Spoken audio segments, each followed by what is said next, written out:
আজকে পশ্চিমবঙ্গের বুকে এটা সম্ভব, যেখানে আমরা দেখছি যে 15 বছর বয়সে কয়েক হাজার কয়েক লক্ষ ব্যক্তি সে বাবা হয়ে গেছে। 40 বছর বয়সে কয়েক লাখ ব্যক্তি তারা দাদু হয়ে গেছে। বাবা আর ছেলের বয়সের ডিফারেন্স কত? 10 বছর, 3 বছর, 5 বছরের ডিফারেন্স। তো আজকে এই পরিস্থিতিগুলো যখন সামনে উঠে আসছে, আমরা দেখতে পাচ্ছি, তখন একটা জিনিস স্পষ্ট, যে দাবি আমরা করেছিলাম যে এই ভোটার তালিকা পুরো ভুয়ো নামে ভর্তি, কাঁটা তারের বেড়ার নিচ দিয়ে যারা এসছে এবং তৃণমূলের বদান্যতায় যারা আজকে এই ভোটার তালিকায় আছে এবং সেটা আইন মাফিক নয়, বেআইনিভাবে আছে, তাদের নামগুলোই শুধু যাতে বাদ যায়, সেই প্রচেষ্টা বা সেইটার জন্য আমরা আওয়াজ তুলেছিলাম। এবং নির্বাচন কমিশন খুব স্পষ্টভাবে জানিয়ে দিয়েছে যে তারা তাদের কাজ করবে, কেউ তাতে বাধা দিতে পারবে না, তারা সেই প্রচেষ্টা করে যাচ্ছে। সুপ্রিম কোর্ট সেও জানিয়ে দিয়েছেন যে কোনো রকম এই প্রক্রিয়ায় বাধা দান করা যাবে না, সেটা মুখ্যমন্ত্রী হলেও নো ওয়ান ইজ অ্যালাউড। তার মানে একটা জিনিস স্পষ্ট, যে ভোটার তালিকা বেরোবে পশ্চিমবঙ্গে এবং আগামী 2026-এ যে নির্বাচন হবে, সেই নির্বাচন একটি স্বচ্ছ ভোটার তালিকার উপরে হবে।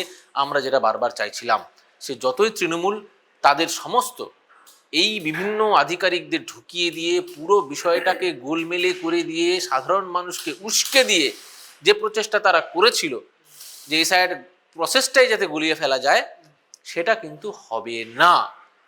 স্পষ্ট, পরিষ্কার, স্বচ্ছ নির্বাচন মানে ভোটার তালিকা দিয়েই 2026-এর নির্বাচন হবে।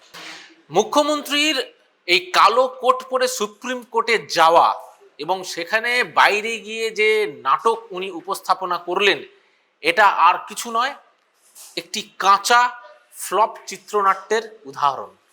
উনি বারবার আগেও করেছেন, ফ্লপ খেয়েছেন। এবারে ফ্লপ মাস্টার যদি বারবার ফ্লপ খেতে খেতে খেতে খেতে তার শিক্ষা না হয়, সে চলে গেল ইন্টারন্যাশনালি। রাজ্যের মধ্যে ফ্লপ খেতেন, রাজ্যের মধ্যে ওনার কথা নিয়ে মিম তৈরি হতো, এবং উনি ভাবলেন যে এবারে ন্যাশনাল লেভেলে যদি ফ্লপ খাওয়া যায়, উনি ফ্লপ খেতে গেলেন। তাতে আলটিমেটলি কি হলো? সুপ্রিম কোর্ট, মহামান্য সুপ্রিম কোর্ট বলেই দিলেন যে নির্বাচন কমিশন যে প্রক্রিয়ায় তাদের কাজ চালিয়ে যাচ্ছে, সেই কাজে কোনো রকম ব্যাঘাত ঘটানো যাবে না। এবং ডিজিপিকে শোকজ করা হলো, মুচলেখা দিতে বলা হয়েছে এবং পরিষ্কার বলা হয়েছে যে এত তারিখের মধ্যে এত হাজার বি গ্রেড অফিসার তাদের নিযুক্তি করতে হবে এবং তাদের জন্য সেই স্কিল থাকে। তো স্বাভাবিকভাবে এতদিন যে প্রক্রিয়াটা বা রাজ্য সরকারের যে দায়িত্ব ছিল, সেই রাজ্য সরকারের দায়িত্ব তারা যদি পালন করত, সাধারণ মানুষকে আজকে হেনস্থা হতে হতো না যেটুকু হতে হচ্ছে।